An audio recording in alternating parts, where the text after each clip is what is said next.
everyone, I'm Anuja. I'm a physiotherapist here at Proactive for Her. Welcome to our first episode of Proactive for Her classroom.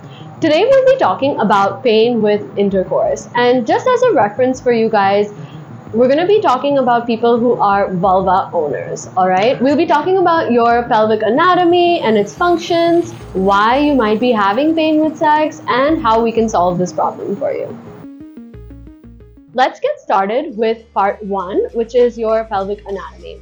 It's really important for anyone who's essentially a vulva owner to understand their pelvic anatomy because it's the basis of your arousal network, alright? As a vulva owner, why should you care about what's going on? Well, if you're able to experience arousal and pleasure, you're less likely to experience pain with intercourse. So we're going to go over your pelvic anatomy. Here we have a model of a pelvis of a vulva owner, all right? And if you look at it, you've got your organs sitting inside your pelvis, and we've got some genitalia as well as muscles around the bottom of your pelvis, which is going from the front of your pelvic bone all the way to your tailbone, all right? Let's go over your pelvic anatomy, all right? We're going to start at the top. This is what we would consider 12 o'clock, all right? And then which is around your pelvic bone, or what we call your mons pubis, okay? That's the area, the soft fleshy part at the top of your pelvic bone. Now, down at the bottom is your rectum, all right? Now, this is what we would consider to be at 6 o'clock. So think of it like a clock, okay?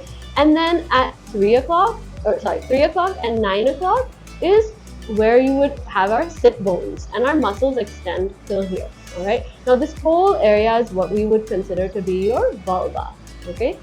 Now at the top of your vulva here at 12 o'clock down is where we see this yellow is the glans clitoris.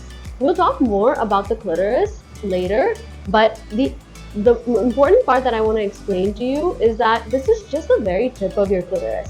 Your clitoris is actually a big organ that sits inside and behind your vulva, and it extends all the way down almost till your rectum, all right? And it's a really important pleasure organ, so we'll talk a little bit more about it. Moving further down is your urethra. This is where your pee comes out of, okay? It's not so much a part of your arousal network, but it's good and important to know that it's there. We also call it hole number 1. Coming down is your vaginal opening, all right? And then further down, your hole number 3 is your rectum, okay? Surrounding your vaginal opening on the outer area of your vulva is the area that we call your outer labia, okay? This is where you see hair growing. Hair starts growing around your mons pubis and then out around the outer labia. Now, some women might not have hair around that. They might have hair. It's really dependent on your choice. Okay, now going inwards is the more fleshy, soft, squishy part, and that's called your inner labia. Here you won't see hair growing. Now this area has a lot of nerve endings and a lot of blood vessels sitting behind it, okay? And when you're aroused, the blood flows into this area and your nerve endings wake up. And so you might notice that it feels a little warmer, you might notice some more swelling around there, and the idea is that your body is now aroused and it's opening up this inner labia, all right? The last thing I'm going to show you is that there's an area between your vaginal opening and your rectum, and it's an area that has some skin and muscle. This is called your perineal body. This area can also be responsible for arousal. So it's just something good to know, all right? So now we're just going to show you a picture of your clitoris so that you get a good understanding of how your clitoris sits behind your vulva, all right? And in this picture, you can see on the right-hand side is a picture of a vulva, okay? And on the left-hand side is a picture of your clitoris. And think about the clitoris sitting behind the vulva almost perfectly. And so you can see how really large your clitoris is. So the part that you see on the outside is your glans clitoris, and there's some skin folds that sit over it called your clitoral hood. And when you're aroused, that hood comes up so that the glans clitoris is shown.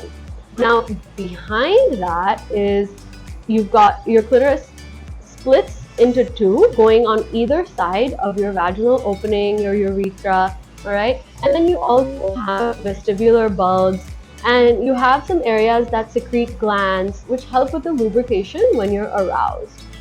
What's really important to know about the clitoris is that you've got like 7,000 to 8,000 nerve endings, okay? So it's a really sensitive area, both for pain and for pleasure. And we want to focus more on being able to experience pleasure, because the sole responsibility of your clitoris is to help you with pleasure and allow you to experience pleasure with intercourse. Now I'm going to do a quick review of your pelvic floor muscles, because these muscles are also responsible in allowing you to experience pleasure with intercourse, as well as decreasing tension in your body, all right? Now, our pelvic floor muscles have 3 layers to them. The first layer is this outer layer here, and you can see all these areas in pink are muscle, okay? And again, like I said, it starts from the front of your pelvic bone all the way down to your tailbone, okay? Now, I'm going to remove the first layer, okay? And then we have our second layer, okay? You can see here in our second layer, it's essentially surrounding the three holes that you have, your urethra, your vagina, and your anus, and that's what we consider to be our second layer of pelvic floor muscles. And then in the third layer, this is what we call our deep pelvic floor muscles, okay? So the third layer here, as you can see, is our deepest layer, okay? And you can see it's the only way that you can really feel what's going on in your third layer is by putting your finger inside. You can't really feel what's going on with the third layer of your pelvic floor muscles from the outside. And again, I just want you to know how big it is and how much it extends from the front to the back. So our pelvic floor muscles have a lot of functions that they help us with, okay? You can see that the organs, our bladder, our uterus, our rectum are all sitting inside this pelvis. So they're helping to support our organs, okay? They also help with releasing excretions like pee and poo, and also holding them in when you need to, and including gas as well, all right? They help with our breathing. They help with keeping our pelvis and our hips stable, because our hip muscles are also attached inside our pelvis, and they help with maintaining our posture, and they also, very importantly, help with our sexual function. So now let's talk about why somebody might be having pain with intercourse. And there can be a lot of reasons behind this. It could be anatomical, so things that are going on within your pelvis, or the pelvic floor muscles aren't functioning the way that they should be. It could be because you've got some hormonal changes like endometriosis or decreased estrogen. It can happen if you've had any kind of surgery to your pelvic floor area, or any kind of radiation, so people who've given birth or who've had cancer. It can happen because you've had some kind of infection in the organs in your pelvis, or any kind of inflammation around there. It could be psychological, which can lead to vaginismus, and then also there can be very unknown reasons. So, situations like chronic constipation, or even a condition called vulvodynia. We're not really sure why it happens, but it does happen. Not enough lubrication and not enough arousal, all right? So it's really important that you're well lubricated, and if you're aroused, oftentimes you do get this lubrication internally. But some women, because of hormonal reasons or any other, there might be various other reasons, don't have enough lubrication within their vaginal opening and within their vagina that allows them to have a smooth, painless intercourse. So it's completely normal and a great idea to start using lube or lubricant if you haven't already. So if a person isn't aroused completely and they try to have penetration, this can also cause pain to occur during intercourse, because your body isn't ready to accept anything yet. So it's really important that you're completely aroused before any kind of penetration happens. Now, our pelvic floor has a tendency to hold a lot of tension. You can see that there's a lot of muscles in our pelvic floor, as well as a lot of nerve endings. And these nerve endings are really good at remembering. So if you've ever experienced any kind of pain before in your pelvis, or you have any kind of fear of pain, our nerves remember this. And what happens then is that they tell the muscles, like, we need to hold a lot of tension. The muscles put their guards up, and you can see that the muscles are attached to your vaginal opening, right? And so if the muscles put their guards up and start to close in, they close your vaginal opening or make it smaller, which then causes you to experience pain with penetration. The experience and the science behind pain is really complex, so we'll save that for another video. Now that we've talked about your pelvic anatomy and its functions, as well as why you might be experiencing pain with intercourse, let's talk about how we can help you solve this problem. Now, there are various reasons, like we said, that you might be experiencing pain with intercourse, and it's really important to consult a pelvic floor physiotherapist who can help to evaluate what's going on in your pelvic floor, as well as refer you to the appropriate clinicians who can help you in other ways as well. As pelvic health physiotherapists, we teach you about your pelvic anatomy, we teach you how to use your breath to control your pelvic floor muscles and your pain.